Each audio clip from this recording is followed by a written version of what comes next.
Welcome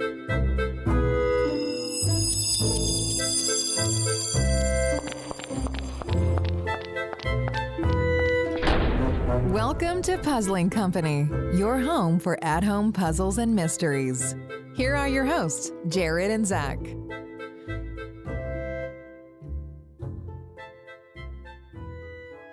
Well, welcome to another episode of Puzzling Company. Happy holidays to all of our listeners out there. Zach, happy holidays to you, sir. Happy holidays to you as well. Zach, what is your go-to Christmas movie? Ooh, that's actually a hard question. There's so many good ones. Elf is a classic, in my opinion. That's one that I think my family watches every year. I think my personal favorite, which people debate if this is a Christmas movie or a Halloween movie, is Nightmare Before Christmas. Really? That's your favorite? It's by far one of my favorites, yes. I like it. My personal go-to is Jingle All the Way. That's a great one, yeah. I just think the combination Arnold, right? Arnold Schwarzenegger and Sinbad, it's just so many quotable lines from that movie. Oh, agreed. The Turbo Man doll. It's the best. I love watching it every year. Home Alone, probably close second. Home Alone over the years this might be disgraceful to you. It just gets every year. I've just seen it so many times on Christmas Eve when I was a kid growing up. I can't watch it anymore. No. It's lost that thing but for me, I should say. Sure. Fair enough. Well, we don't want to dive too much into movies because our show is all about puzzle games, Zach. And we're taking this episode to do something a little different. Tell us about that a little bit. So most of our episodes, as you know, are covering a specific game that we have on the show that week. This episode is actually going to cover some amazing people who are in a group called the Secret Santa Group. Well, what's that all about? So this is a group for individuals that want to create games for other people.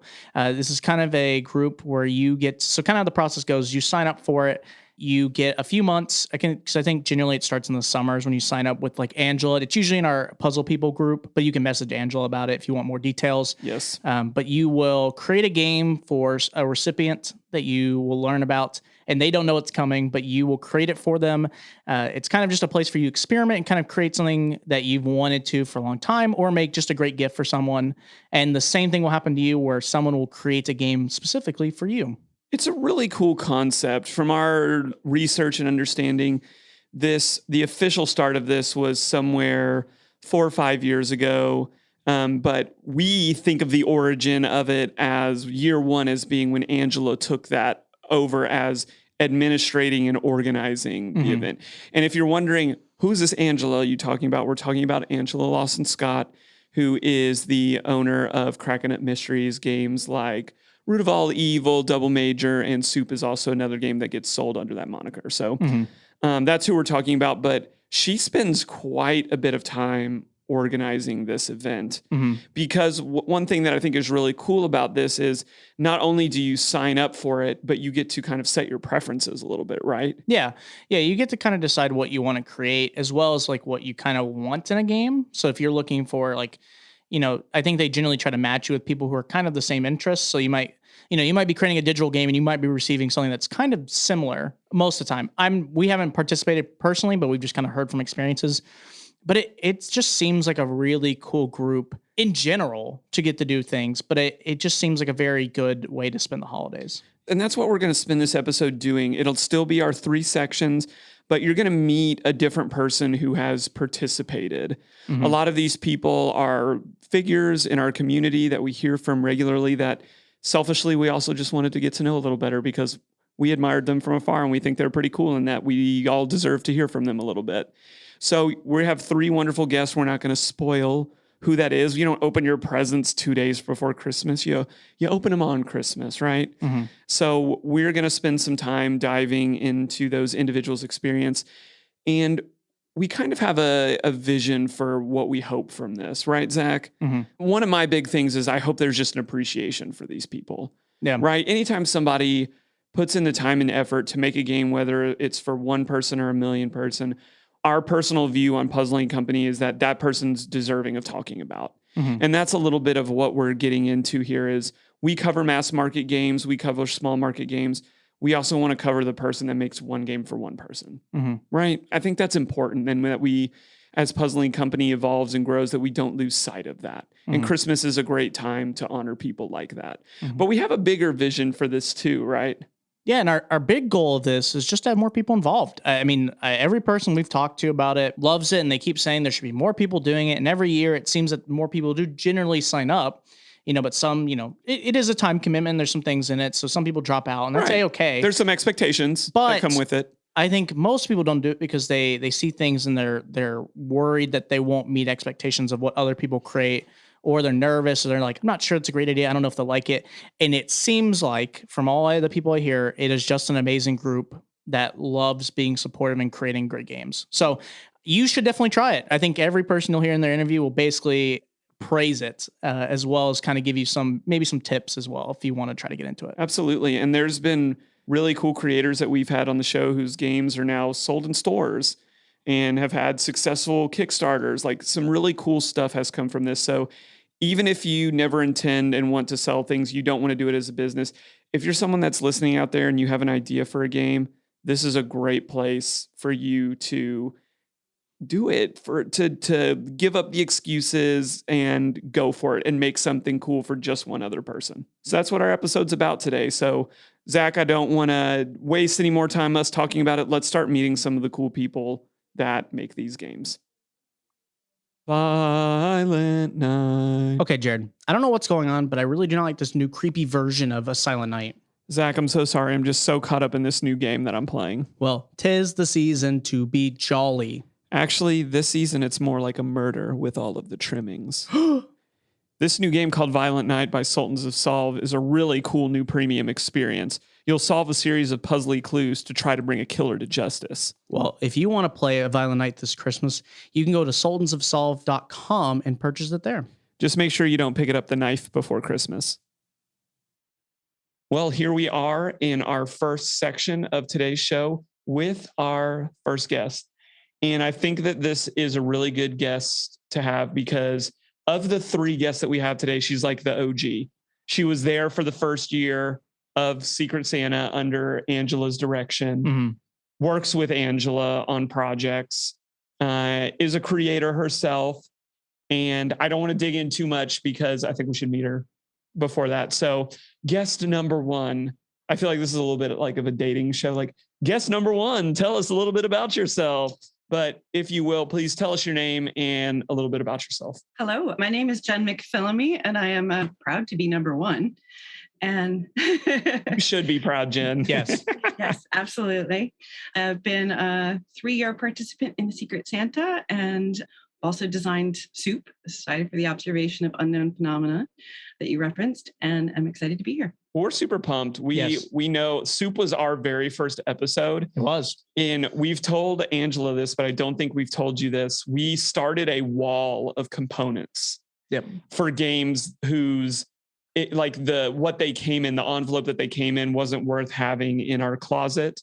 And the map of Soup is the focal point. It is. Of our wall. It is the beginning of everything that is connected to it. So we hope that honors you in some way as well.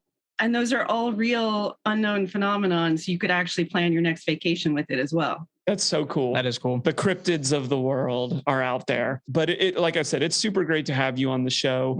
Give us a sense of the first Secret Santa, as we're calling it. You had mentioned in some other conversations that the group had some prior history, but we're trying to cover it since 2019, since, like we said, Angela.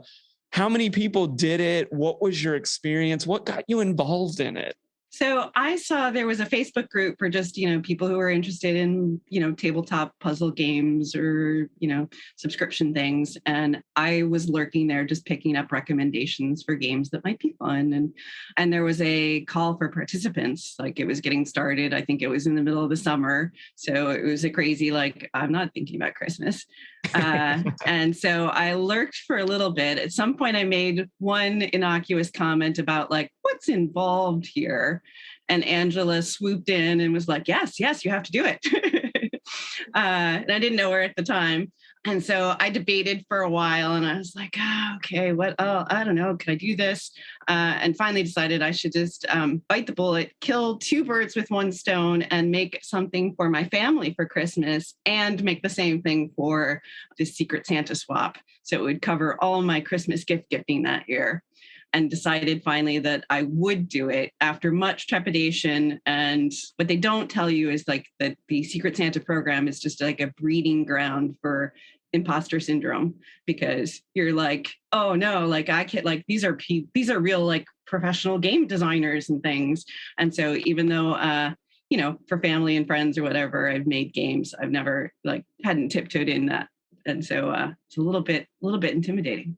No, I think that's a really good point, because Zach, you and I have been talking about that. We feel like one of the main reasons people might be afraid of doing it is just that. Oh yeah. Cause I think especially like from when we've covered it or when we've looked in like the Facebook groups, we see like this really beautiful picture that someone creates this great game and kind of get like a preview of it. And it looks intimidating because it's like, let's say you don't have much experience or you're just wanting to create this idea. And it's maybe not like the biggest in terms of components, but it's more like, might be like mostly digital or might be more paper product. Sometimes I see those things and I'm like, oh geez, like I have to create that too, and I think it could be intimidating for sure, especially when you're doing it with like all these great people. But I think from what we've heard, I think it's a great place to do it because it seems that everyone so far has been super supportive. And there's been some awesome games that have came out of it in every media. It's not just like only these big complex games. It's simple games. It's fun. It's comedic, some story games, some story narrative based. It's been awesome to see all these different creations that came out of a Secret Santa.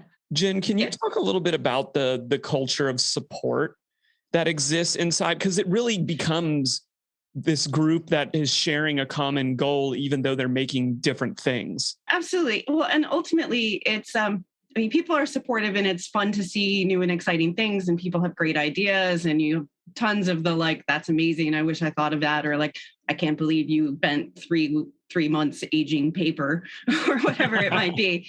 So there's just like that natural enthusiasm for like, we're all people that like this sort of thing. So to see like new and fresh ideas come to life is exciting. But then it's also, I think there's something about that dynamic of like, I'm making this for one person and one person's making something for me. And that makes it, it's an insane amount of work to give one present to one person that you don't even know. I feel like everybody that I've exchanged with in the past, I now know personally and I love them deeply, but they started out as complete and utter strangers. But that notion that it's like, well, I just have to make one. I just have to make one experience that I think would be cool. And it's one thing. And so even if I do something and it's like, it took some extra work or it didn't quite come together, whatever. It's like, it's all doable because I just need to make one thing for this one very nice person. We've heard a lot of stories too of people sharing resources, just information that we say this all the time, like what you don't know, you don't know. Do you feel like you're a better game maker after doing this for the last couple of years? Oh, absolutely. I mean, just going through and doing it is an amazing process. And like, you can kind of think about like, well, if I were going to make a game, what would it be? Or I could do something with this, but like actually having to go through it with a deadline, like that's experience that is just, I wouldn't trade that for the world. I'm so happy that I did it. And so thinking it through and then like all those little challenges that you kind of see what somebody else did and you're like, oh, I could do my own version of that. And what could that be? And it all comes together. So 100%, like, yes, I'm far more confident about the games that I can create now than, thinking back 3 years ago when I first started was like, I don't even know if I can make this at all. That's really cool. Mm-hmm. Zach, if you made a game for this group, which obviously that's not something that we're going to do. It's our world. No, you should do. Next year, you should sign up. You sound like Angela. You sound like she's infected you and she's not going to get us just yet. She's not going to get us. Although who knows, we may be cooking up something for something else coming in the future. Stay tuned. But like if you had to make a game, if there's a game in the back of your mind, and Jen, I want to pick your brain about this too. What would you make yours about? Like I'm asking more theme than story. What would the context of it be? I think mine would probably be more, I don't know if this is really a theme. I'm going to say realistic. I guess mine would, that's fair. Mine would be it wouldn't be like fantasy or comedic. I think what I'm good at times is more like, and like, so this isn't theme, but I'm going to say emotion based. Yes. So I would probably do something that was more, I would delve into myself and kind of figure out things that I'd want to talk about in a way that I think represents me, but also like if it's a person that I'm making it for, like it's a way of like exposing myself to that person and be like, hey, like I think these things and I'm, like, or it's like the whole, you're not alone. So it's like just being like, hey, like I struggle with this, or, I've been doing this, and I'd kind of make it more realistic, but it'd be like a fun, like realistic journey, I guess, is how like in my head, without telling like more about what I'd want to put in it specifically. That's fair. How does that work for you, Jen? Because the very first game that you made and the very first Secret Santa you did was Soup. And I imagine that that's gone through some edits to now it's live form like most games do. But I imagine most of it was there. But then like to go from Soup, what did you do in 2020? And if you can give us any hints without spoiling anything about what's coming out this year, how does that work? Because Soup is it's such a fun game. It deals with something that's really fun and mysterious in such a great way. Mm-hmm. But then how do you go from that to like, oh, now I want to deal with this? How does that work for you? I did something really smart. So after the first year and I came off it and I was like, I had the high of like, I actually made something and it wasn't terrible. Then the next year I sucked my sister into this process. So for the last 2 years, my sister and I have collaborated on both the games. So last year, and that makes it much easier because it gave me somebody to like work with and somebody who would make half the puzzles. So there you go. That worked out great. And so we just batted it around and really wanted to do something. We wanted to do something different each year. So, instead of trying to like do something similar to Soup or whatever, we were like, we're going to do something totally new and different. And so last year's puzzle and our Secret Santa exchange was based on a pub crawl. So, interesting. That write what you know. We fully embraced. And so the experience that we made last year takes the participant through a series of different kinds of bars and puzzles at each bar to go through an entire pub crawl experience at home from the comfort of your own home in the safety of COVID. That's so cool. What a great idea. And then can you hint at anything about like generally as possible, because obviously if you're the Secret Santa receiver is listening, we don't want to ruin anything from them, but like maybe an idea of what's coming to a lucky individual this year? Yes, one lucky individual. So once again, like we were like, let's try and do something new, because a lot of this is like, we're going to spend the time. We want to be challenged. We want to do something different, both in terms of the theme, but also the like, what's the puzzle structure or how do we move forward? So last year, we introduced like text messages as a device to like, exchange, put in answers and advance the storyline. This year, we're doing sort of a combination of physical things, but also added a website where you can advance through the story. So in terms of like some of the structure, we've made some changes. And then thematically, we've gone from the unknown to the bars. And now we are absorbed in the world of the fleas. So taking an extreme close-up look at your pets and thinking about the life of a flea. And we basically follow one flea on his journey through his life, finding happiness. I won't give any more away. I love that. That's very cool. Because Zach, I'd ask you this, like, isn't that cool? Like the same creator, we've gone from worldwide cryptids to moving to something that's close to home, like a bar crawl. And then now we're entering another world, the world of like a microscopic organism, almost not really, but like a smaller thing. I love that. Like, I just love the creativity and I love that you play with format. Would you go down a similar route? Yeah, I think one of the things I admire about how Jed did that is that specifically, I think sometimes, especially in, I'm going to obviously this is not the Secret Santa, but I'm going to say in mass market of any series or different media, is that generally people play a safer route if they like. Let's say you made pure success right off Soup, but then like a lot of people would be like, well, that really worked. We could sell Soup too and keep a lot of the same things that people love, but then amp it more, and it would feel like I think you would give yourself disservice of like trying new things and going out on a limb and being like, I'm going to create a new process that's going to be just as good, or whatever your means of success is, right? But it's really cool because it's also testing your creative ability. It's almost more admirable for me to see that than someone make the same game like 3 times over. Right? I totally, and I imagine you feel like this is kind of like a grand experiment on some level. Well, yeah, and that's the beauty of the Secret Santa program in general is like, okay, let's just try it. And so when Cheryl and I were brainstorming, like, well, what should the theme be this year? What do we want to do? Like, we discarded the things that felt familiar, and we're like, well, I don't remember seeing anybody else do that. Like, then that's probably a good idea. See, this is why I've really hated doing these interviews, because I know that there's games that I'll never get to play, and that irks my soul to a level that, like, there's this really great Jen McFilmy Flea game out there, and it's only one other person. It's like a collector's item in my book. It is. Like, how cool is that? A one of one. But like I tell everybody else, like, I'm not too proud to beg. And there's a lot of creators out there. I think I've told that privately to our other two guests that are going to be coming on later in the show. But yes, I just think that's so cool, Jen. I love your drive in this, that you tried this thing that you didn't know how it was going to go, and then it ended up turning out wonderfully. And now you have like this push to let's have fun and let's experiment. That's what this is all about in the puzzle world. That's so cool. Let me ask you this. Let's say Zach and I are two people like you that are in groups that we are all familiar to, whether it's the PP group on Facebook or maybe some other forums. What would you say to me to push me over the edge to try this in 2022? Give me that encouragement that I need to really take a risk with. Honestly, I think you would agree with this, something that's probably precious to me, an idea that's been rattling around in my head that I might be scared of sharing with one other person, much less the world. I mean, you've got nothing to lose. So I don't know if that's the most compelling way to argue that, but if you have that little idea and you just want to see if you can do it, like, this is the perfect forum to make you do it yourself.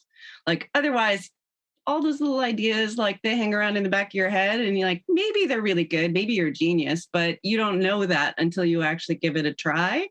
And knowing that there's somebody else somewhere in the world that's like sitting there next to their mailbox waiting for your game to arrive is just exactly that little motivation that you need to have it all come together. And then you'll surprise yourself with what you did, and you'll be like, oh my gosh, I am a genius. Yeah. And then I think the other side of it too is like, you're going to receive something in return, right? Like, I'm sure you've been so honored by what you forget all about while you're doing it. Like, that's like, you totally forget it. And then it's like, you finally get it all done. And then you're like, oh yeah, and I get one coming. And that's incredibly exciting. And then that truly is like Christmas, because it's amazing. And so I don't know what I'm getting this year, but the last 2 years, it's just been amazing. Like, you get these things and you're like, marveling at the level of effort. Like the first year, it was a handmade box with this like journal that like they'd handwritten an entire story. And it was like, oh my gosh, like the amount of time and love and attention that went into this.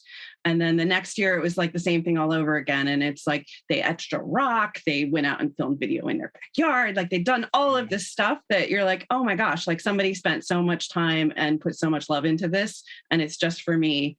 And both of those games are like literally in a place of honor in my living room. Like, I keep them there because it's like, these are precious and they are one of a kind, and I highly value them. So while I have other games that I've purchased and enjoyed, and like there's amazing games out there and stuff, like there's nothing quite like either of those. It just gives me goosebumps. I just love it. It's such like a feel. It's just the coolest exchange, because Zach, you know this, like a thoughtful gift, something that time was put into, like not a bought gift, but a made gift, speaks more volumes in my book, at least. Would you agree with that? Oh yeah. I mean, it means a lot, like for anything. Like I'll tell a story real quick, because Jared did this for me for my birthday. I wasn't going that route, but okay. Well, I'm just saying, because I appreciated it. Like, I like playing a certain video game, and Jared went on his way to get someone in contact that knew about the game and created this really cool, like wooden, I'm going to call it an art piece, but it was also like a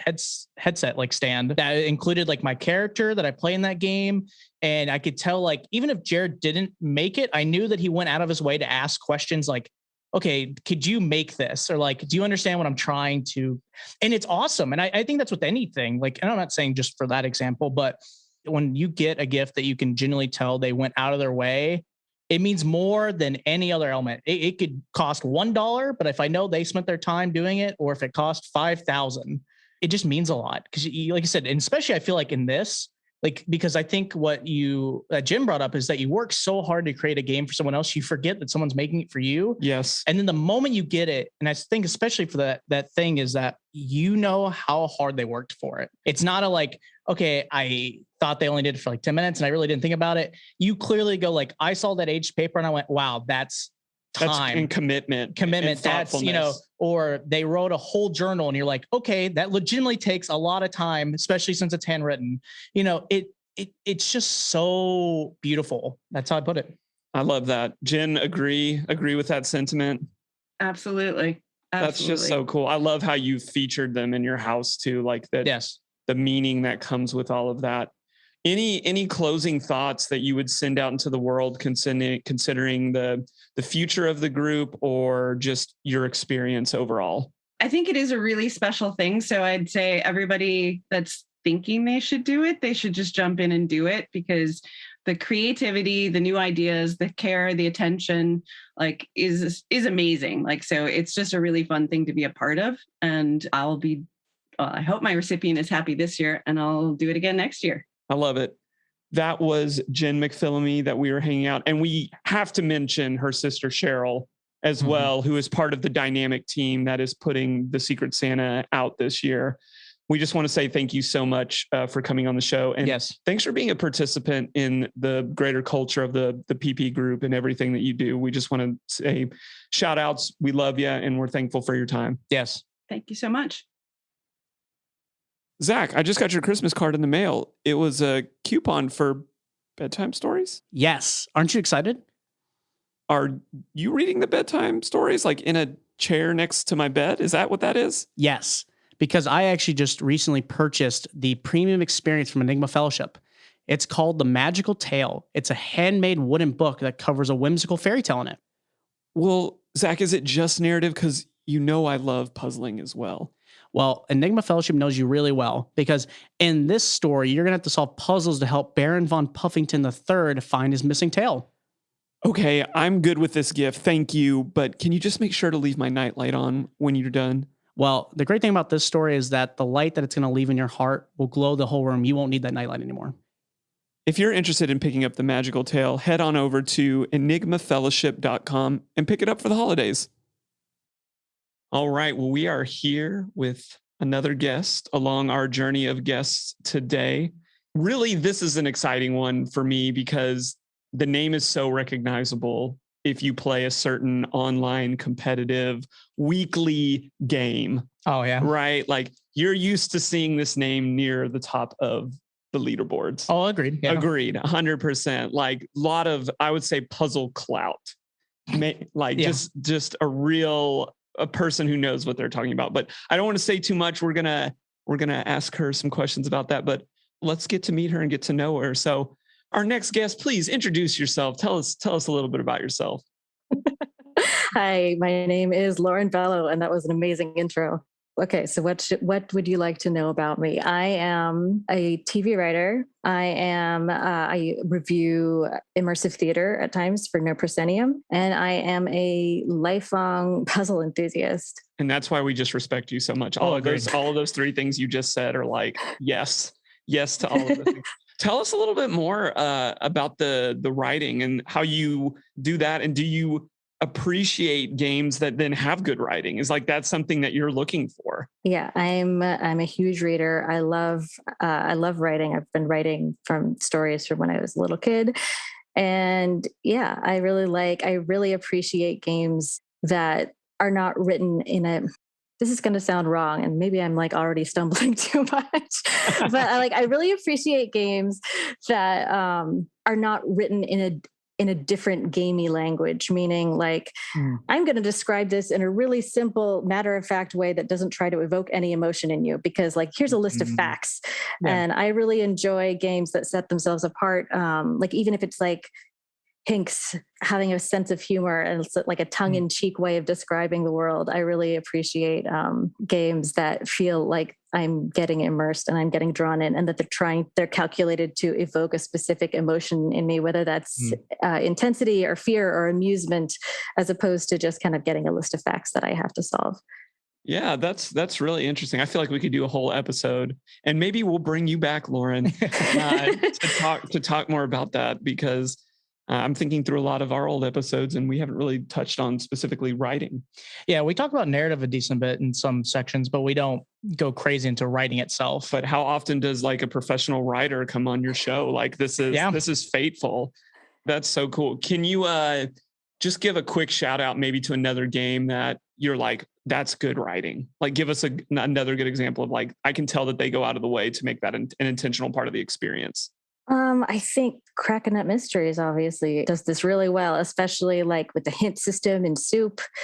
They write from a perspective of the player, really. I feel like they write player first, and they're always keeping in mind your experience and what you're feeling at every stage. And I really love that about them. I dig that. Gosh, I just love having cool guests like you on. It's just a great perspective. I'm just happy. That's just super happy. Well, before we get into talking about what this episode is all about, is about the Secret Santa group that we have, we'd be remiss to pick your brain on a couple of other things. Isn't that right, Zach? Oh, I agree. Well, one of the things that we're really intrigued by, and we kind of brought up in your intro, is that you seem to be almost this goddess, I would say, of the Hinks good terminology. Weekly puzzle. And it's funny because, I don't know if Jared's actually played it, but I've looked at it once, and I unfortunately have not participated. But I love that every week when I look in our Facebook group, there's everyone talking about how they did, or if they got first place. Or my favorite thing is when everyone puts their excuses of why they didn't get first. Yes. Oh, I missed the email. Oh, the phone rang. And it seems to be that matters. Oh, yeah. Oh, yes, for sure. Tell us about your angle on that, and maybe drop us a good story from the many weeks that you have played. So when they first started doing this, it was not that competitive. It was okay if you logged in a minute late or something. But definitely as more people have started joining, and when they implemented the countdown system, which I think was a good idea, which allowed you to prepare, okay, so this day, this time, I'll be ready, as opposed to waiting on an email. That made it extra competitive. So at this point, like I used to be able to like have a notebook and write down each letter. At this point, if I have a letter, I type it in. I'm not wasting any time writing it, like shaving those last few seconds off. This kind of reminds me of like Will Smith in The Pursuit of Happiness, where he realizes if he hangs up the phone that he's losing seconds. So he just touches the hang up portion of the phone. You guys know what I'm talking about? Yeah. That's like deep, like that's big. That saves seconds. And that's what I feel like it takes to win that competition sometimes. That's exactly. I also use markup a lot. So what I'll do is I'll have it up on my phone and on my computer, just because I don't know if this is going to be the type of thing where a computer's faster, or if I need to like be able to trace lines on my phone. Mm-hmm. So I'll have it up on both, like click it at the exact same time. That's and funny. Then if it's something that actually requires me to draw lines or make connections or highlight letters or something like that, then I'll immediately screenshot out on my phone and use markup. I think you could make a wallpaper of the times that you have won that or have been in the top 5, and just coat your like humble brag, coat your house in that. Like that. I think that's the level that we're talking to. But it is, I think it's hilarious how many times people post it and we can still see your name up there. Oh yeah. Like even if you didn't win, it's like, it's always near the top. And I think we've actually seen your name in some of the other games that we've played that have leaderboards. Oh yeah. Like, did we see you? Like we recently played Hack Forward, and I want to say we saw your name once. I think we saw your name once on the Hack Forward leaderboards. So I also go by the nickname Dela mostly in the immersive community. So once in a while, I'll have my name in as Dela as well as Lauren Bello. Okay. Or like in Hinks, I've also been in Hinks as Dela once or twice, I think. Okay. So just shout out to the rest of the puzzle world right now. If you're getting dominated by Dela, that is the pseudonym of Lauren. Okay. Just everybody be on high alert. Be on high alert. Now that's too funny. I want to kind of transition now into talking about what this episode is all about, which is the Secret Santa group. The first thing I think we want to ask you is, when did you first do it? And what prompted you to spend a lot of time on it? Because from what we understand, this isn't something that you could just sign up, spend an afternoon on and do. So what was appealing about that to you? So my first time doing it was last year, and obviously pandemic played a big role in that. I was on a hiatus from a show, And I had some ideas that I'd always wanted to explore. So I was kind of like, oh, sure, if I'm going to do it, now's the time. And as it happens, the subject matter of my story, I feel like, was rather therapeutic in terms of working through some of my pandemic feelings, in terms of feeling a sense of loss, of feeling like life had changed and I didn't really know what to do about it, and kind of working through some of that feeling of sentimentality and nostalgia and grief on the page, basically. That's cool. I'm glad that you took that opportunity to not only dive into a game, but to dive into like what you were feeling. Yeah. I feel like we've experienced some games lately too that people are taking that risk, and I hope people don't stop doing that like yourself. I think that's really cool. And thanks. I haven't even played the game, but just thanks for sharing that. And thanks for being vulnerable in that medium. So tell us a little bit, for those who have no idea what the Secret Santa puzzle group is, what are we talking about? Like, what is it? What does this group do? Why do they exist? Well, it's my understanding, Angela's probably a better person to ask this, but it's my understanding that Angela started this as a way that people could just create one-off experiences for one another around Christmas time. And I don't know honestly that much about the origins. I knew that her game Double Major and I believe Root of All Evil had both started as Secret Santa games. So I was excited by the challenge of trying to make something that could even remotely live up to those two. We've kind of talked a little bit about the game that you were actually able to make during the Secret Santa group. So can you kind of tell us a process that you went through to kind of, one, even make up the idea, but then second, like to kind of just discuss, where you start and where you end in the process of it? Yeah. So I started by making a lot of lists. So I have a document that I still keep up. It's a list of design tools, a list of materials that can be mail ordered or printed once you have that design, a list of different types of locks and their prices, and then a list of clever mechanics that I've liked just to get my creative juices flowing, a list of simple mechanics that I've liked. So, for example, I don't want to spoil anyone else's game, but what's an example? So I can talk about simple examples. So like, for example, this is really, really simple and it's not for everyone, but for some reason, I just love color names that are written in the wrong color. And the process of, for whatever reason, I find that fun. Not everybody will. Or like, I love realizing that something has been secretly Braille all along. Yes. Interesting. When you like, if it's simple Braille and obvious that it's Braille from the start, then that's whatever. But if it's something that's like a grid that you suddenly realize, oh, it's Braille, I love that aha moment. So I just like had a list of all these little aha moments that I've enjoyed. Some of them simple, some of them more complex. And then I also had a list of things that I disliked. And that doesn't mean that everyone has to dislike them. But if I dislike them, then I'm probably not going to be a good designer for them. So like, for example, math puzzles, it's very hard for me to enjoy a map puzzle. Spatial orientation just isn't my thing. So I'm not going to make a map puzzle, even though it's tempting because they look so cool. I just know I won't be good at it. I don't think the broader audience is going to fault you for your stance on math. It's a very controversial type of puzzle, as you well know. That's hilarious. Yeah. Or like creating a timeline to figure out the alibis. For some reason, my brain just does not, well, is that a fair alibi? Could they have been lying? It is not fun for me because it doesn't always work cleanly in my head in terms of what information you can trust and where you can slot it. It's just not a fun process for me. So I knew I didn't want to do anything like that. And I also just started setting restrictions for myself, some of which I didn't honor later.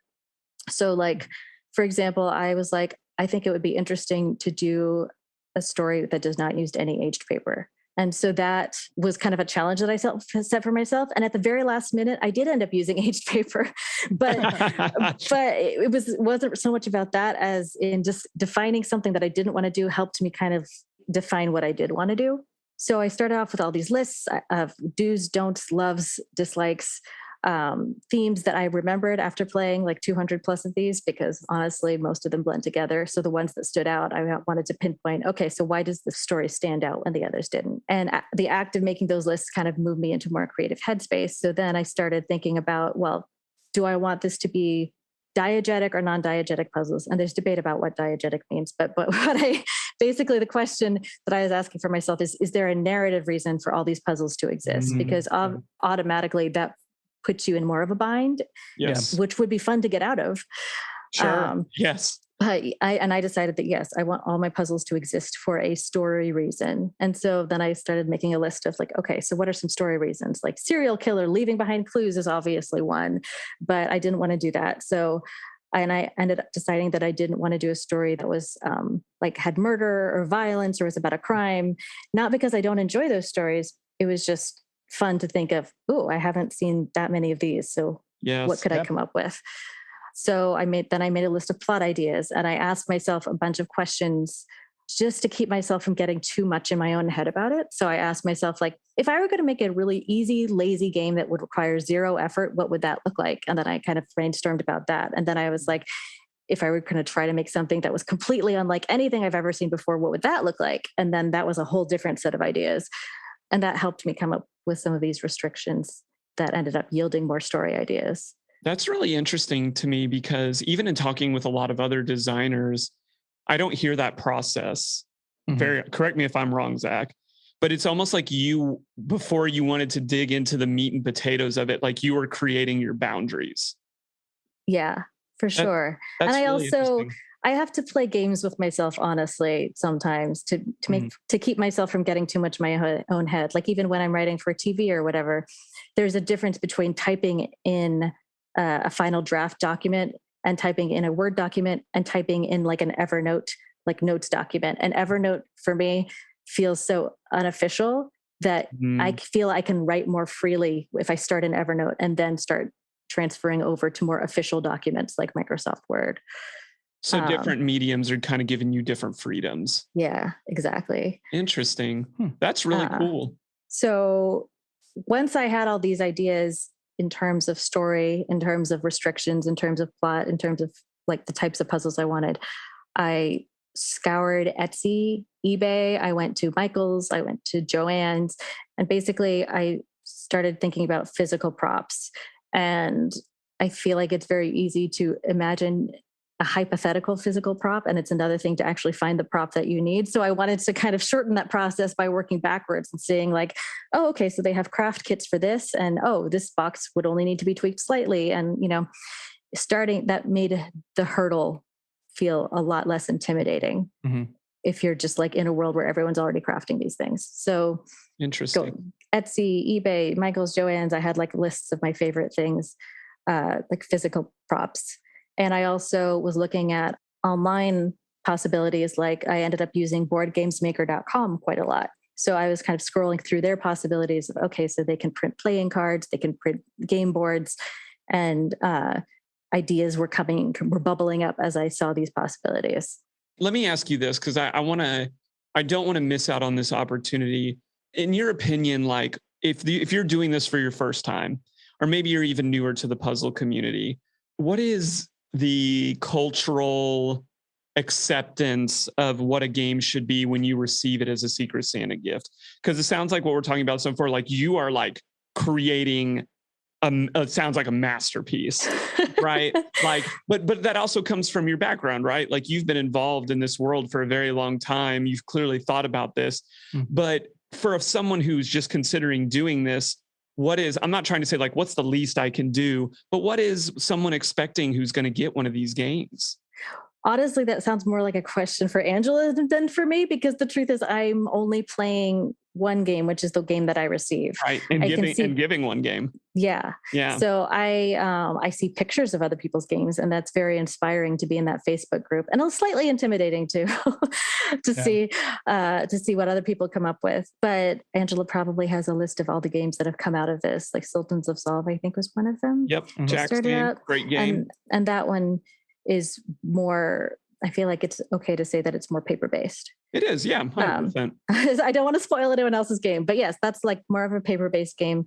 And Jillian's is kind of on the opposite end of the spectrum, where it is a lot of very, very physical, tangible, irreplaceable components. And I mean, it also has quite a lot of paper, but it's like the sort of paper where I don't want to spoil it too much, but it feels like, say, you have to be very delicate as you're handling it. You feel a sense of awe as you touch it almost. So not like something that was printed out and placed in a box.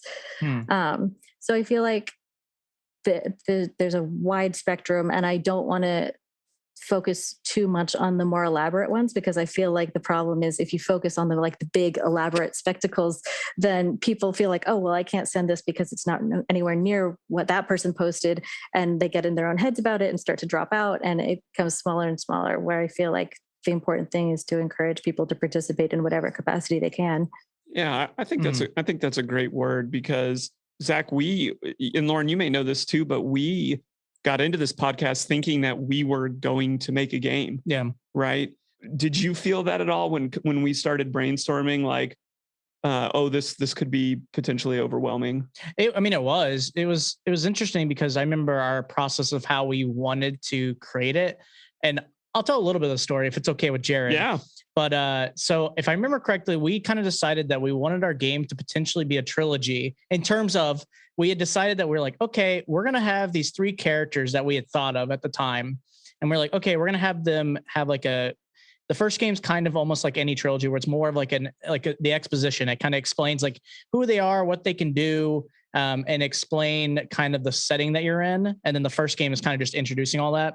And then the second and third game would be like, because what we found interesting from some of the games we played early on is having repeating characters that would go through different adventures. So we were like, that would be a cool element to be like, okay, you can play as, I'm going to say Indiana Jones, but you play as Indiana Jones in the first one, but then he comes back again in the second game and in the third. Yes. So you had like this fun character that you liked, but then having the narrative play. And I also am one of my favorite things in video games, or really in any medium, is narrative, and specifically character development. I just love playing games that do an extremely good job of giving good character development, where you get to learn their struggles and you understand what they love and their prides and their joys are, but also what they struggle with. And we really wanted to look into that in the game and like really have them go through a bunch of trials. Yes. And kind of learn. But the idea was just early on was the 3 characters. I thought about having a train in one of the games, because I thought that'd be a fun element to like work through the train as you're going to like a destination for like the second and third game. But yeah, it was really fun thinking through it. But then we thought about the pricing of everything. We were looking at how shipping works early on. We're like, okay, what if we have voice actors, for like audio parts, if you do an app, or like, it felt extremely overwhelming for what we originally planned, because we were just like, well, let's just have fun with it and just guess whatever we wanted to do, or make up ideas. Right. And I think that's what you and Lauren are saying. The same thing is like, this is the perfect place to have those experiments. Yeah. Right. Only one other person is getting it, and that shouldn't diminish the quality of what you're producing for that person. But this is, in some respects, like a great lab, is what I would call it, like a chance to finally put your concoction together and see what happens with it. Is that the sense that you had? Yeah, I think so too. And also, let me just add, if you are new and are unsure of how much you can accomplish, seriously consider using Canva. I don't know if you guys have used Canva a lot for design. I'm an expert in Canva. Okay. It makes everything so accessible. The templates, everything. Oh, yeah. Yeah. It makes it look professional startlingly quickly. And it's not that expensive. Some of it's free, right? Well, yeah, I was gonna say I personally use the free version, but I know there's like the paid versions, or like where you can get extra stuff, and it's very, I'm gonna call it new user friendly. Like I've been enjoying, like, I started off using Canva, at least for my design stuff, for like when we have videos, or like for our artwork, for like social media kind of things. And it was like, it's kind of very basic, just because I don't have like a really good background in it, but it's been fun, like messing with it more and more and learning like, I can make this look more professional. And then, like you said, there's a lot of really good templates that you can just edit to your liking. So much of the process is making something feel real in your head. Yeah. And I think Canva definitely helps you make that leap into, okay, this is actually, okay, I can see what this will look like now, as opposed to it being kind of theoretical or kind of like a placeholder. Yeah. Well, let me ask you this. Why then should someone who's listening to this, and they're listening to all of the things we're talking about, and they're like right on the edge, or maybe they're like have some interest, what would you say to that person to really push them over the edge, to get to really commit? Because this is a commitment. I don't want to shy away from the time and effort that it takes to put into this. But Lauren, why do this? Well, first of all, this is going to be very hypocritical because my game this year is very late. so,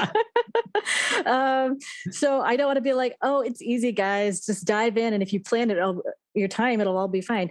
But I do think that it's a very welcoming community. Odds are that everyone else is freaking out just as much as you are, and everyone else is also probably running late. So don't get intimidated by like the people who are posting their photos 3 months in advance that look so fantastic. I mean, that it should inspire you, but it shouldn't intimidate you. It's wonderful to see what people have done, but I feel like also at the same time, it's a way of motivating yourself, and it's a way of getting supported. I feel getting feedback in a really supportive environment from people who know what they're talking about. And if you don't want to be judged, you don't have to be judged. You can just go to that one person, and I'm sure they will be honored and amazed that your work, because they themselves will know how hard it was to make because they've made their own. So yeah, it's almost like it's like an issue of like solidarity. Like, you know what it took for me to send this to you, and you've done the same for somebody else. Exactly. So I feel like there's just what's the word I'm looking? There's some camaraderie in the process, like the blisters and the hot glue wounds and everything that must go into making a really cool experience. And we've been blown away by some of the pictures that we've seen of some of these games. Not as in like again, not to be intimidating to someone that's considering doing this, but just kind of awestruck for the cool stuff that people like you put together. Yeah, I find it really inspiring. And every time I see something new, I'm like, oh, this is making me think I should work harder on this. But I feel like it's challenging in a positive way. Yes, I kind of get FOMO. I'm like, I'm never going to get to play any of these games. I know. Like, only that one person is going to get to play that game. No, they should go public with their just so I could play their game. But in that vein, we've heard that you are considering taking one of your creations to market. Is that true? Can you give us a little bit of info on that? Because the people that we've talked to, we've heard highest of praises for this creation. Yeah, I can. I would like to do I was originally thinking it would be a Kickstarter next year. Kickstarter has made their blockchain announcement, and I'm not really sure what's going to happen with that or where all that's going to fall. It might end up being Indiegogo. We'll see. But I definitely would like to get it into more people's hands. And I'm not that interested in running like a storefront out of my apartment. Sure. It's going to have to be a one and done thing, I think. So hopefully some form of crowdfunding come next year. Well, that would be cool. And just so everybody knows, when that Indiegogo, Kickstarter, whatever, when that goes live, we will be talking about it. We want to make sure we want to make sure that this gets out, because the things that we've heard about this game are really cool. I will let you know. Yes, let us know. Let us know. Well, that is going to wrap us up for our interview today with Lauren. You can always find her two places, just chatting away and being helpful to people in the Puzzle People Games and Mystery group, or she's probably the person right ahead of you in the Hinks weekly email competition. But Lauren, just thanks so much for coming on the show. It was a pleasure to have you. Thank you. All right, Jared, I got to cut out a little early today. I have an interview. An interview? You didn't tell me about that. Where at? With Soup. Oh, nice. I've heard really great things about the Soup Shed off of I-24. So come on down to the Soup Shed. No, Jared. Soup is a society for the observation of unknown phenomena. They actually sent me my first case as a test. Take a look at this folder. Why is this folder full of pictures of me? Well, they are all about documenting the weird and bizarre. If you'd like a chance to join Soup, head on over to crackanutmysteries.com. How did they get this picture of me in the shower? Well, here we are in another section of today's episode, and we're just going to run with what we've already been running today, which is you all, our listeners, getting to meet epic guests. Oh, yeah. Who have participated and really kind of shaped the landscape of what this group, which is the Secret Santa group, if you're just now joining us at this point in the podcast, has done.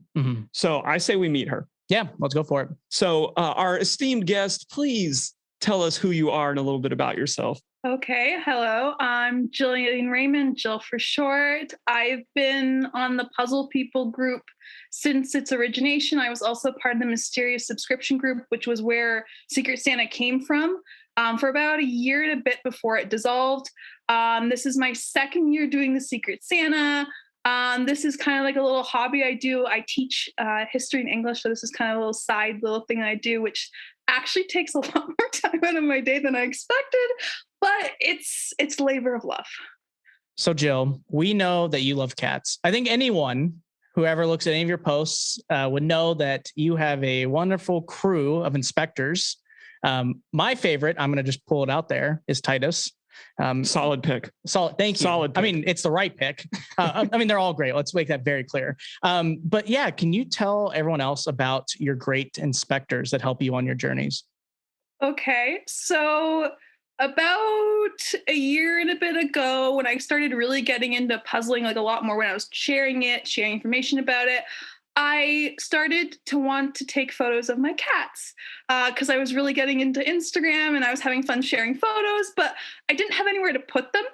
So when I was part of this group and I saw that I was doing a lot more puzzles, my first thought was, why not I just take pictures of my cats with puzzle games? Because my thought process was, if I have photos and they're actually, on the games, it would be legitimate to share. Mm-hmm. And then as I started doing more of that, I started to put little reviews on it. And then I started to kind of go through a whole thing where I would do like full reviews. I would do little cat reviews, like give it 4 out of 4 paws for paper quality. 10 out of 10, we'll eat again, we'll sleep on it, box is great. And so it kind of evolved for me, like doing reviews and then making sure to post pictures of my cats with them. And I've been doing that for a little bit. I have like a little side like blog where I just post all of it because I write a lot. Where can people find that blog at? So if you go on my Instagram under Mystery Pet Inspectors, you'll find it there. I also, for Escape the Rumors, which is another review company, I also post my cats there as well because they have me do occasional reviews. And my one condition when I signed up to do reviews for them was, can my cats be in them? So now I have all my cats in all my puzzle games. They play with me. They eat my games. They sleep on them. They roll on them. They pretty much are heavily involved with it. The 2 main cats that you'll see in my photos are Titus and Queenie. But then you'll also see a couple others occasionally show up. Draco, he's like a big like brown and cat. He's really fluffy. And then occasionally you might see another smaller orange cat named Lita. But generally you'll see Titus and Queenie. They're the ones that will sprawl out all over the paper. I have to ask if your cats have any type of representation. Will we be seeing them in major motion pictures, commercials? Is this like, has this been like a groundbreaking opportunity for them? Is this like their origin starting story? Not really. I mean, that'd be cool. That'd be great. But generally, I've started to put photos of them with digital games because I used to just do standard puzzles. Mm-hmm. But now I actually will pose them with, like, when I'm playing an online escape room or a digital escape game, I'll include them there. And occasionally, like, companies will have me do reviews and I'll make sure to put those photos of my cats in them because why on earth would you be asking me to do something if you aren't looking at my cats? But unfortunately, alas, their film industry breakout has not been reached yet. Well, hashtag side quest for us. Like, Titus will be a movie star. Titus, movie star 2022. Hashtag that now. Just the attitude to match. Yes, he is divalicious. And I think he has the chops. He can do it. I think he has the chops. So, Jillian, I have to ask you, in my mind, I kind of have like these 4 to 5 people who I think have played the most games in our community, and you're up there for me. I'm wondering if you're the number one, because we don't really post like game counts the way that a lot of the same room that escape room people do. Yeah. I'm wondering if we had Lauren share hers off air, but we're asking you to share yours on air if you're comfortable with that. Where are you at in the at-home puzzle and mystery world? You can ballpark it. You don't have to give us an exact number. I would say, keeping in mind, I've only been doing at-home puzzle games for the past 2 years. Yes. So between 200 and 250. So I'm not a large amount. That's up there. That has to be top 10 in my opinion. 200 to 250 in 2 years. You're a puzzle gangster. That's That's legit. I wouldn't go that far. I know some people have played probably a lot more. Like there's people who've been a part of this community, because keeping in mind, like tabletop puzzle games have been around for like over 5 years, right? Yeah. So there are people who've collected more than me, but I'm more active in sharing all my That's photos. true. Yeah. There's probably some of our closet listeners out there who are like, bro, That's small. that's compared like to what I can do. 10% of what I've played. And I was like, I would love to know that there's 2,500 different companies and games. Like that would be really cool. Like, please get in contact with me. But no, that's really cool. Like It is. we just love people who are committed to like playing and talking about the industry. So just on a side note, it's just really fun to have you on the show for the first time. Just to ask you, Jill, I think when people see this, when we talk about the Secret Santa group, they kind of see all these different things or the pictures that people post in the Puzzle People group.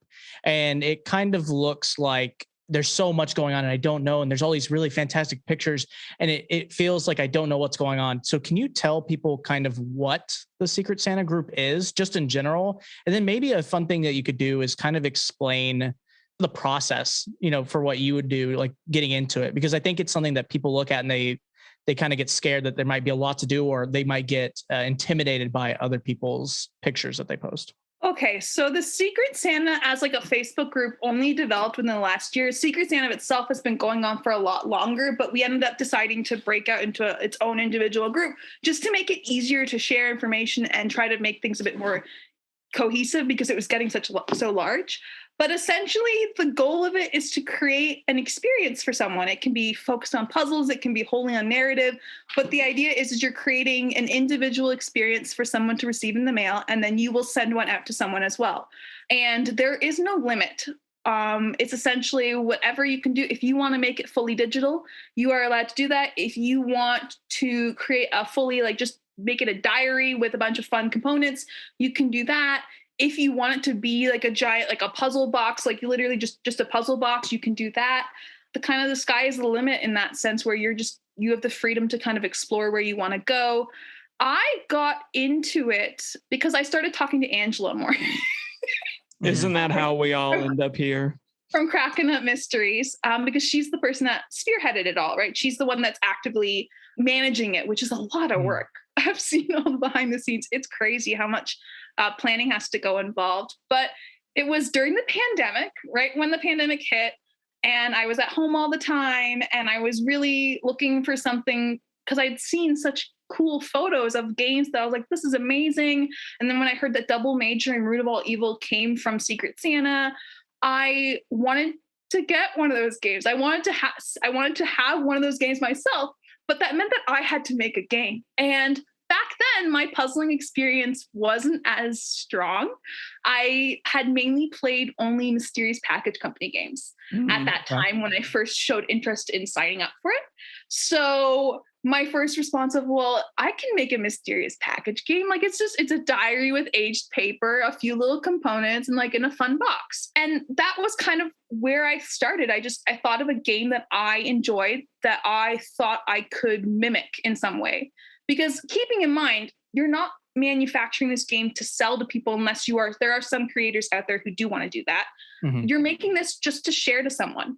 And in my head, that means that if I borrow ideas from other companies, that's okay, because the whole goal is to make someone have fun and experience and do puzzle solving, and getting it from a person and someone who's made it just for you is a fun experience. So I kind of just went with that. Of course, it will evolve as you go forward. Once I started getting stories and once I started playing more puzzles, I found that, I don't know for a lot of people, but when I started playing more games throughout the summer, I ended up changing more of the game and adding more puzzles to it and altering more puzzles to it. But it kind of just started with me thinking, I really like this game mechanic. I like this kind of style to gaming, and I want to recreate something similar in way. And I thought of, okay, what do I need for sure to make this work? And then I set myself a time where I said, if I can't have something in my head ready, for me, it was that I wanted to make sure that I knew I could do it before I signed up. So I wanted to see, can I plan something ahead of time? So that way, when you have to sign up, which I think this year, at least it was end of September into October, you had to sign up.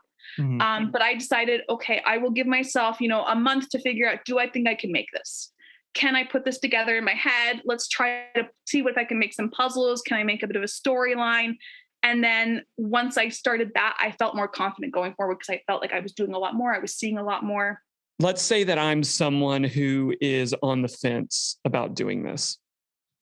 I have an idea that I'm passionate about, but I'm really nervous about doing it. What would you say to me to help me overcome that? Not just in like a general counseling session, but like specific to our Santa group. Like, do I really have anything to be afraid of? I find that so far, no matter what I've seen, everyone has been able to produce really amazing, fun, puzzling experiences that everyone's enjoyed. Keeping in mind that when you submit to joining, you also let Angela know what game you're making, what kind of game you want, what are your interests, what kind of level of difficulty is going on here. Is it just a puzzle game? Is it just narrative? Is it short? Is it long? Where are you falling at that?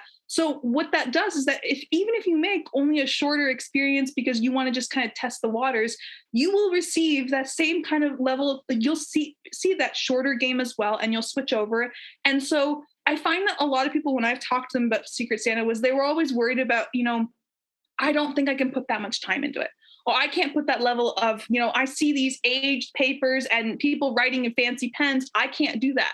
And I can highlight, you don't need those. Think of how many games that we played, there's a lot of games out there that we play that end up being really good and they're just a piece of paper and with multiple puzzles in them, with like a newspaper, right? So thinking about it in that way, you don't need to go all out with making something that's like this giant thing. You could just something as simple as a puzzle newspaper. And that will meet someone who will love it and it will be tailored towards them. So someone who's saying, I love these kind of games will receive that and they'll love it. And I've never heard anyone say that they're not happy with their game. When they've received a game, and I've never heard someone be upset about it. So far, I've heard such lovely things, people sharing all their photos, excitement. So I would say, do what makes you comfortable in terms of if you have an idea, explore it. Because someone out there, if you have this idea yourself, someone else is going to love it and someone else is going to enjoy it. And that person is probably in the Secret Santa group. So if you're trying to try something new, it's a great place that you feel safe to do so because you also have people around you to help you. If you are struggling to finish your game, if you're struggling with a point of your game, there are people you can talk to, people you can ask advice for. I got a lot, like if I was stuck on trying to figure out how to make a font, for example, there were people that were helping me find websites that I could make them on. If I needed help because I needed to extend a deadline, Angela was there to help support me or to keep in contact with the person receiving it. So you have supports within the community to help you that, and when we say Secret Santa, there's not like a set deadline. Like if it's not mailed out by December 1st, you're in trouble. It's Secret Santa in terms of it's a more generalized phrase, across the holidays. And so I know a lot of people are worried about timelines and getting it in. And I find that, just try and go for it. If you are passionate about it, if you're interested in it, someone's going to want it. And there's all these people around that are willing to help you kind of make it work. That's a good word. I like that a lot. Mm-hmm. A personal question for you is, and you may not want to talk about that, and that's okay too. Between your two Secret Santas that you have prepared now, have you personally ever thought about making it bigger than Secret Santa? Because we know that we've had other guests on the show who have been a part of this group who've said, I think there's more than just sending it to one person. I really think I've got something here. Jill, are you one of those people? Are you going to become a game creator one day? So at this time, no, mainly because there are some game components I have in my games that I cannot easily remake because I was one of those people that I bribed a lot of my friends to help me. Well played. I asked very sweetly for people to do things for me. And at those times for my two games, I've made 3 copies. And at this time, that's all the copies I'm making. Like for example, in the most recent Secret Santa, I have an aged scroll that has a calligraphy information written on it. Ooh. I can't write calligraphy at all. So I know this lovely person who helped me with my last Secret Santa who was willing to do it. But I don't know how to manufacture that easily. I bet there is ways to do it, but I am not putting that effort in this time. Sure. So I have saved copies of the games. Like I have my own copy of the last one, and I have a copy of this new one that I've saved for myself. So maybe in the future, depending on what kind of things I have, what access I might do something. But at this time, I've kind of kept them to more of an individual experience, and they take a lot of time for me in particular. I work on them for a good, like I work on them throughout the whole year, on and off, just because I'm a slower person with my stuff. I know some people who can bang out a puzzle game in 2 weeks. I cannot do that whatsoever.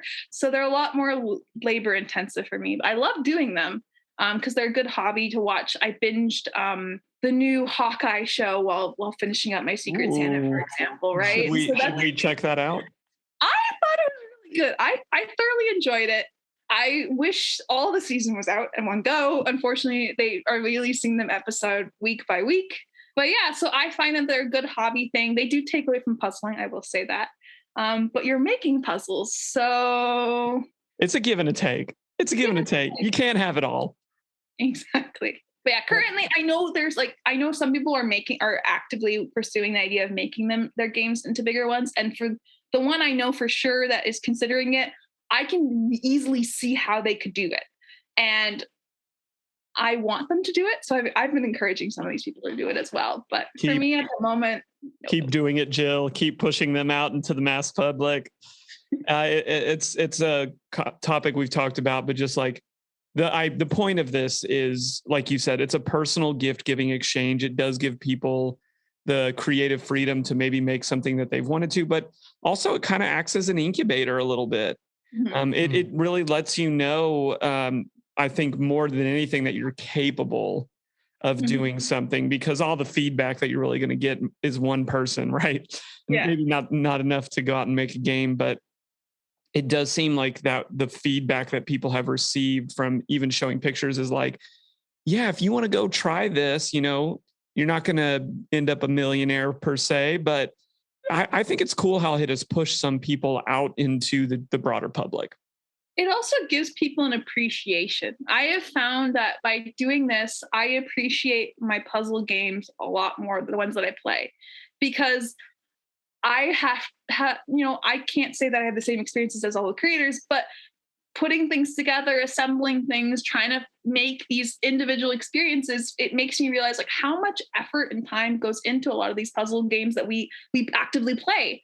And the companies that can make a game a month, I don't know how they do it. Yeah. And so I have found that I've appreciated a lot more when I'm looking at things, when I'm looking at components and how things are made. I get that kind of sense of like, this is amazing. And I know a little bit about it now. Maybe not as much as an actual creator, but as a little hobbyist, it kind of, makes me kind of look at games in a different way. I think that's a great perspective. Like, you review games, we review games. I think we forget how much a labor of love that these are for people who really care about it. And I think that's a good way to wrap us up too, is thinking about the season that we're in. And at the end of the day, regardless of where you want to end up with this is just a really cool way to potentially even make somebody's Christmas. Like, it must just, Jill, I can't speak for you, but I'll end it with that question is, what does it feel like to receive somebody else's game? I think the first thing I did when I realized my package arrived, I tore it open and laid it out and put my cat with it and took pictures and shared it on the puzzle group. And then what was great was that my Secret Santa actually had a photo of my cat in it. And so it was that moment of like, oh my God. And I had to share it. I had to share it with everyone around me. I was showing my family. I was sending photos. It was just, you find that little thing in it that just really captures you because it was made and you're one of the few people that get to try it, at least in that initial stage. And it's a warm and fuzzy feeling, and which is exactly what we want during the holidays. We want to feel special and we want to feel appreciated, and getting that kind of thing is a great way to kind of capture that moment. Well, I can't think of any better way to tie up that section of our show. Jill, we want to say thank you so much for making time for us in your busy day. For those of you that don't know, which many of you know, Jill almost didn't make it to our show today. There was a cat emergency, but everyone calm down. It's okay. I'm glad to hear that. Actually, yes, I won the note. I have my world was a little bit, chaotic there or chaotic for a minute. And I really pulled for that one. But let's wrap up this section before I say more silly things. Jill, thanks so much. Yes, thank you. We will be right back. All right, Zach, pick a card, any card. Dude, we are supposed to be doing an ad right now. Okay, I know. Just be cool, Zach. I always wanted to be a magician. I don't think this is the right time or medium for a magic trick. But okay, I've picked a card. Okay, look at it and don't tell me what it is. And how's the audience going to know what card this is? Just be cool, man. I just got this new Enigma's card deck, and I just wanted to show you a new trick I've been working on. Oh, Jared, I'm sure your trick's going to be great, but there's something you don't know about that deck. Okay, I see what's happening. Yeah, okay. What? You think you're a better magician than me. You think you know more about this deck of cards than I do. You're trying to heckle me and usurp the great Jared Zini. Jared. Well, I did back the project on Kickstarter, and I've been playing the puzzle game hidden inside. There's actually a full puzzle hunt you can discover. I imagine you got those over at davidkwongmagic.com. Nice try, Zach, but a magician never reveals his secrets. Magician's code. Well, if you're looking for an amazing experience from a real magician, I'm sitting right here. Then head over to davidkwongmagic.com and pick up Enigma's Puzzle Hunt playing cards. We just want to say thank you so much to all three of our guests for their times, for also the people maybe unmentioned that they collaborate with and work with, and just to the whole Secret Santa group. Also a big shout out to Angela. Organizers often are left out. We want to say thank you for taking the time to play a role in our community that is so important by doing all of the logistics and working with people as they are working through these games. I'm sure part of that job is part counseling as well, saying no, don't give up. You could do it. You should do it. And I think we've all received some therapy from those of us that know Angela, because she's just a great human being as well. But that is really going to wrap us up for this episode. You can find all of our guests. They're in the PPGM group. They're all open to talking with you about their experiences and encouraging you and having their brain picked further if you are curious about getting involved. But Angela is going to be your primary person in 2022 to ask about more questions and sign up for doing this, right? Yeah. Zach, any closing words from you as we wrap up this episode? Not much. I just wanted to say thank you again to all those people. But if you're worried about it, or if you feel like you have that one thing that's on your head that you're like, I want to create this, or you've just been experimenting with, do it. It sounds crazy, but it's just been like all these games that we've heard of from the Secret Santa group becoming big. And it was all just a chance. It was like Jen said in her interview, it's like, it was a risk to make Soup, but Soup was one of the reasons we started this. It was the first game that as Puzzling Company we ever played as well as covered. And, to some degree, you could argue that we wouldn't be here without it. So I'm very happy that Jen took the risk with it when she created it for that Secret Santa group and all the other games that have come from it. Absolutely. And that's also a side note. If you're not a Facebook member of the Puzzle People Games and Mystery Group, you should definitely jump on. You'll learn about games, really cool people, really cool projects that are out there. You should join that. That would be amazing. Now, we have one episode left in our year. It will not be covering a game, but Zach, give them a little teaser about what we're going to be talking about in that episode. Yeah. So all I'll say is that it will be our 2021 year in review. There might also be at the very end a discussion of what year 2 will be like. I'm so excited about that discussion. Oh, agreed. It's funny. We've been hinting at, of course, in some of our episodes that we have more coming in the future. But I'm just excited that next episode is kind of going to be a fun discussion between me and Jared, kind of just discussing our year, as well as kind of talking about the games that we got to play and the transformation that it's had for us, but also for the community. And then to go into the end and be like, well, we really hoped you liked year 1, but you're about to be blown away with the things that we've learned and are going to do in year 2. Super excited for 2022. I can't wait to talk with you on that episode and to get hyped and excited for things that are coming. It's been a really great year, but we just want to say happy holidays to everybody out there. Thank you so much for listening. We hope that you really enjoy your time down with your family and your loved ones. And we will be here in the coming months to always talk about more games. So happy holidays, everyone. For Jared and Zach, this is Puzzling Company. See you guys. Thanks for listening. Find us on social media at Puzzling Company and online at puzzlingcompany.com. Check back weekly for new episodes. Until next time, keep puzzling.